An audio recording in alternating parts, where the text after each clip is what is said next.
Welcome back to Pegasus Leadership Conversations. I want to open up today with a number, 4.2 million.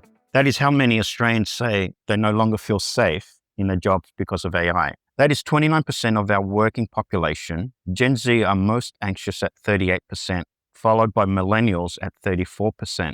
And the number in America is even higher, according to Reuters. 71% of Americans are concerned that AI will put too many people out of work permanently. Pew Research puts it at 52% of workers worried about AI's future impact on their jobs, with a third of those saying they feel overwhelmed by it. So I want to talk to someone who isn't just adding to the noise. Flavia, the founder of Pegasus Initiative, welcome. Thank you, Dominic. And what I want to say up front is those numbers are real and they do matter. But what I think is that we're drawing the wrong conclusion from them, to be honest. What do you mean? I think when leaders look at those numbers, the instinct is to immediately react and to drive for technology, to react to the trend with something that feels like an answer. But the anxiety in those numbers are measuring isn't really about AI. It's actually about the work. It's about people's uncertainty around whether their work is still valuable. And if it is still valuable or if it's not valuable, does the work still exist into the future? And leaders who can answer that question clearly for their people, the ones who've done the higher order thinking, they've done the hard work around what this is really going to mean.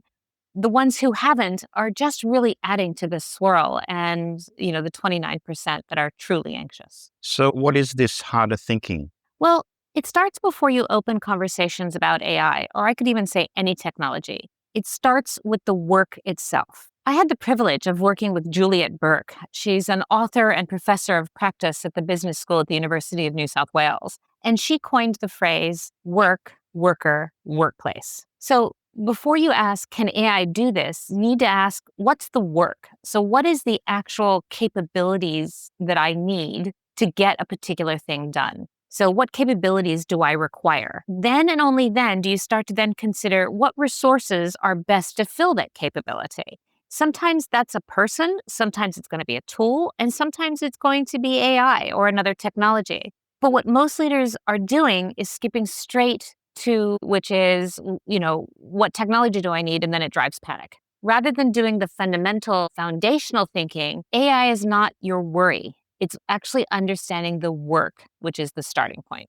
But with jobs disappearing, isn't the panic understandable? It's understandable for sure, but it's just not accurate. Folks at BCG and MIT research both point to something more important.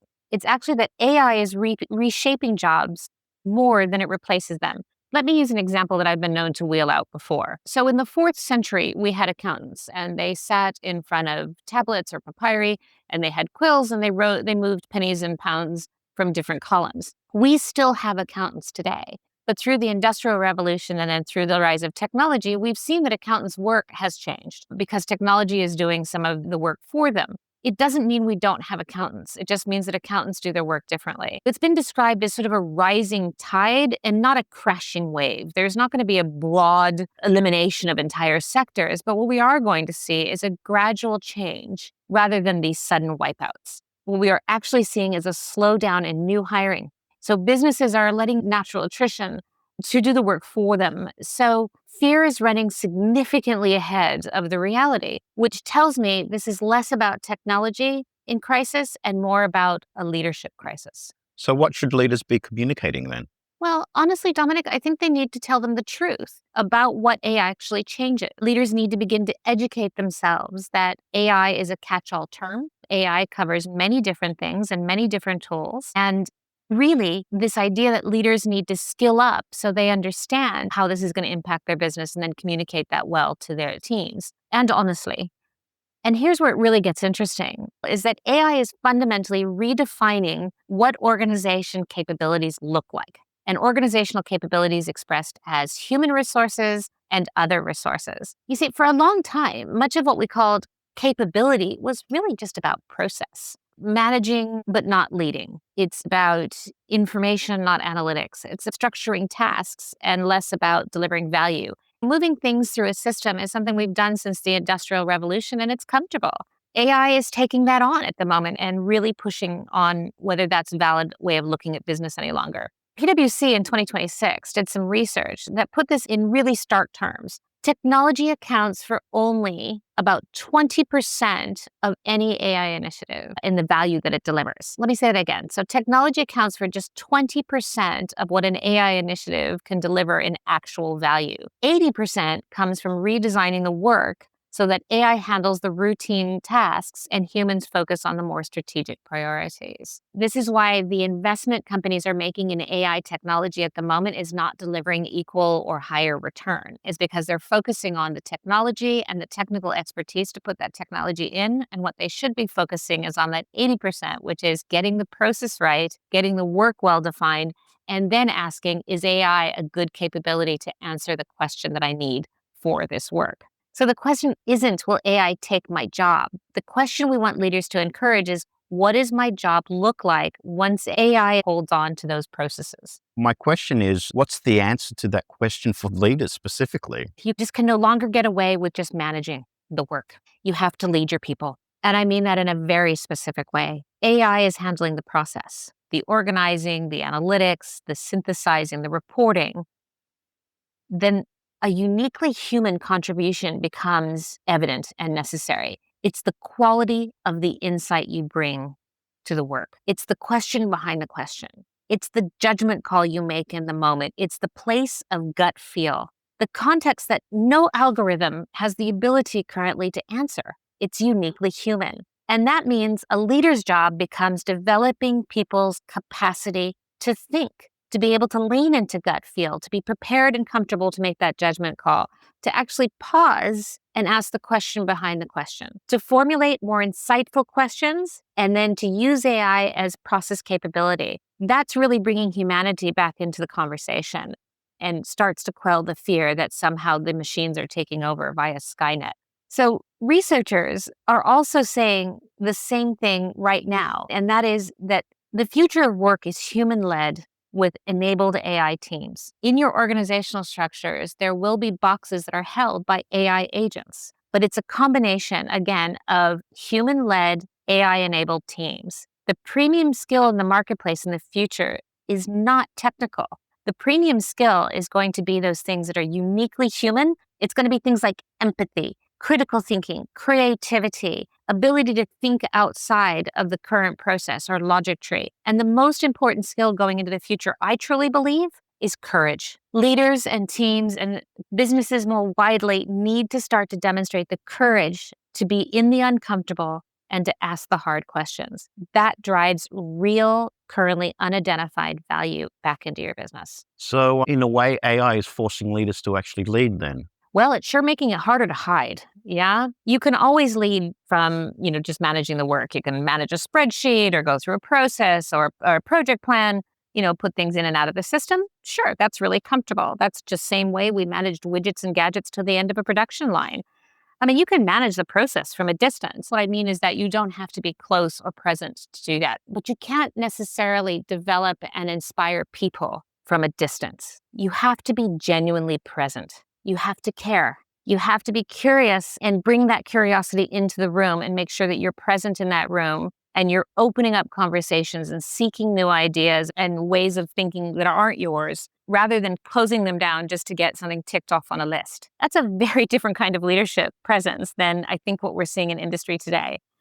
And still for many leaders, right? It's a deeply unfamiliar territory. Which raises the question then, why aren't more leaders stepping into that territory? It's a good question. If I was being particularly honest, I'd say it's because it's uncomfortable. And as human beings, we move away from pain.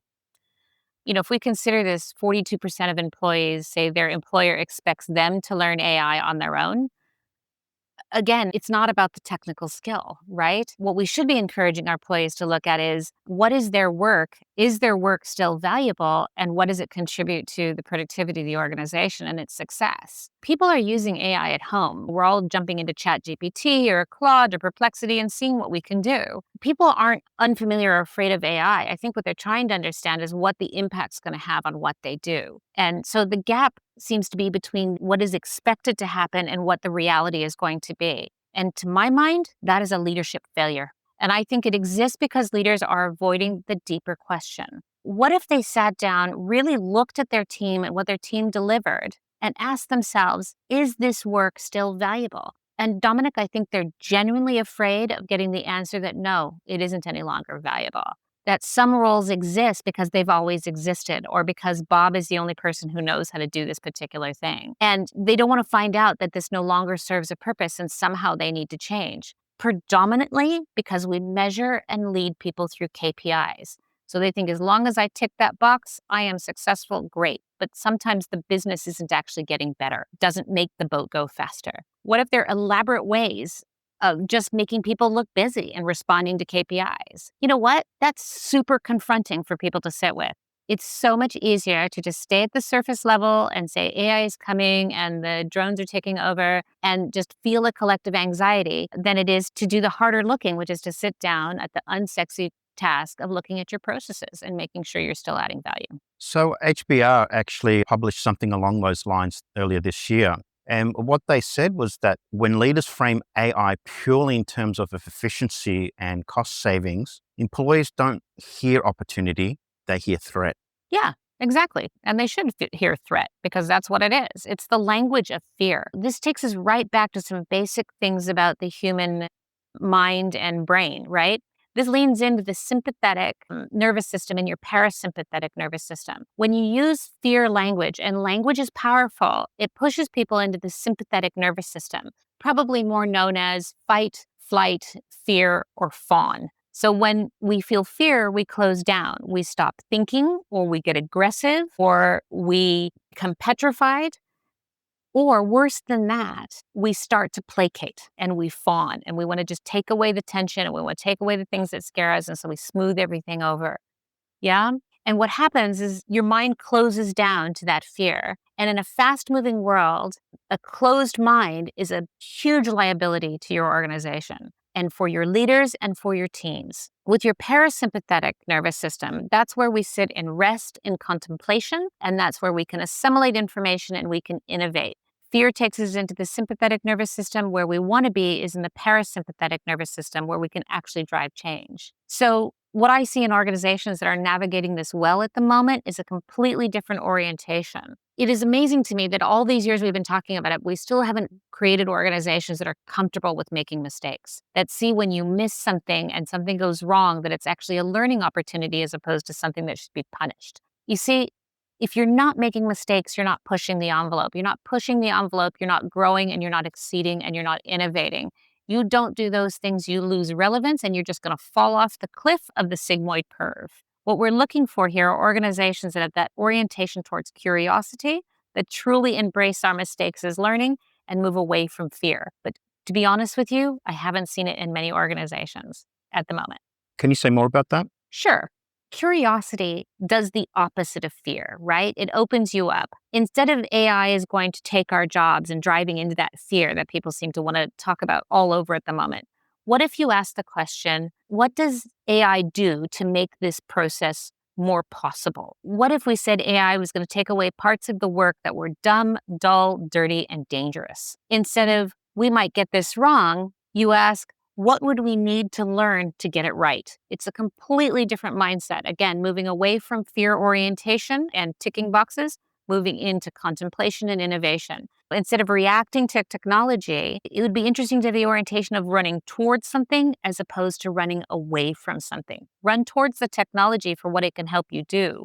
Curiosity causes us to act and be open, where fear causes us to freeze or become aggressive or to try and smooth things over. And so when leaders model curiosity, when they're visibly learning, when they're visibly asking questions, when they're visibly comfortable not having the answers, and dare I say, visibly comfortable with being wrong, that's when their people feel the permission to do the same. So for the leaders listening to us now then, sitting within that anxiety, what's your message? I feel like I want to wear a t-shirt that says on it, start with the work. Don't look at the trend. It's not the technology. Go back to basics. Start with the work. Now, a lot of organizations still have some generational trauma on having to write down their processes that was linked to the ISO initiatives of the 80s and 90s. So it can be a difficult conversation for a leader to have because people aren't really super excited about process work. But I have to say, the one message to take away from this, if nothing else, start with the work. Don't start with the technology. Get genuinely honest about what your business does and what creates value. And it's sometimes going back to those value maps that we did that were part of Kaplan and Nolan's work on the balanced scorecard many years ago. But say, what I'm doing today actually drive value? Start there, even that basic. Yeah. And then take a look at what capabilities you need to drive that value. Then and only then do you look at AI and say, does it have a process capability in this suite of capabilities that I need? It's a really powerful tool, and I think everyone should be taking it up, but they need to do these things in the correct clarity and order. Ask yourself, if AI holds the process, what am I here to lead? And the answer is your people. Lead their thinking, their questions, their growth. Create environments where people feel safe enough to innovate and learn from both the things that go well and things that don't go well. The leaders who will thrive aren't the ones who react the fastest. I had the pleasure of working with Marius Kloppers many years ago, and he used to say, I'm happy to be second, because it's not about being the fastest. It's about the ones who understand their work deeply enough and their people well enough to know what to do with human-led, AI-enabled work. That's their direction of travel. To me, that's the direction of true success. So Flavia, that's been a really great conversation. So thank you. Hey, no worries, Dominic. Thank you very much for your time.